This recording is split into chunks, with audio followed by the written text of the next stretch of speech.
নারায়ণগঞ্জের রূপগঞ্জে উপজেলা কিন্ডারগার্টেন পরিচালক এবং শিক্ষক কল্যাণ সমিতির উদ্যোগে মেধাবৃত্তিপ্রাপ্ত শিক্ষার্থীদের সম্মাননা প্রদান করা হয়েছে। বিস্তারিত থাকছে মাকসুদুল হোসেন তুষারের তথ্যচিত্রে। মঙ্গলবার দুপুরে রূপগঞ্জ উপজেলার তারাবো পৌরসভার মৈকুলি এলাকায় মৈকুলি আইডিয়াল হাই স্কুল প্রাঙ্গণে মেধাবৃত্তি 2023 প্রাপ্ত শিক্ষার্থীদের সম্মাননা সনদ এবং ফলাফল প্রদান অনুষ্ঠান অনুষ্ঠিত হয়েছে। অনুষ্ঠানে প্রধান অতিথি হিসেবে উপস্থিত ছিলেন তারাবো পৌর বিএনপির সাবেক যুগ্ম আহ্বায়ক আলহাজ আব্দুল হালিম ভূঁইয়া। বিশেষ অতিথি হিসেবে বক্তব্য রাখেন মৈকুলি আইডিয়াল হাই স্কুলের পরিচালক মোহাম্মদ মেহেদি হাসান এবং উপজেলা কিন্ডারগার্টেন উন্নয়ন ও কল্যাণ সমিতির সহসভাপতি ফরহাদ হোসেন ভূঁইয়া।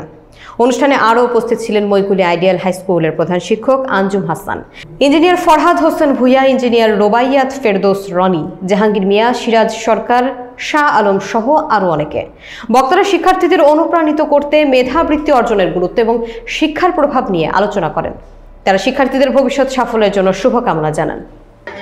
ছাত্র হবে, এই ছাত্র ভালো শিক্ষিত হবে, ভালো স্কুলে পড়বে, ভালো ইউনিভার্সিটি যাবে, দেশে বিদেশে যাবে। কোথায় লেখাপড়া করছে? মৈকুলি জায়গায় স্কুল লেখাপড়া করছে। এটা আমার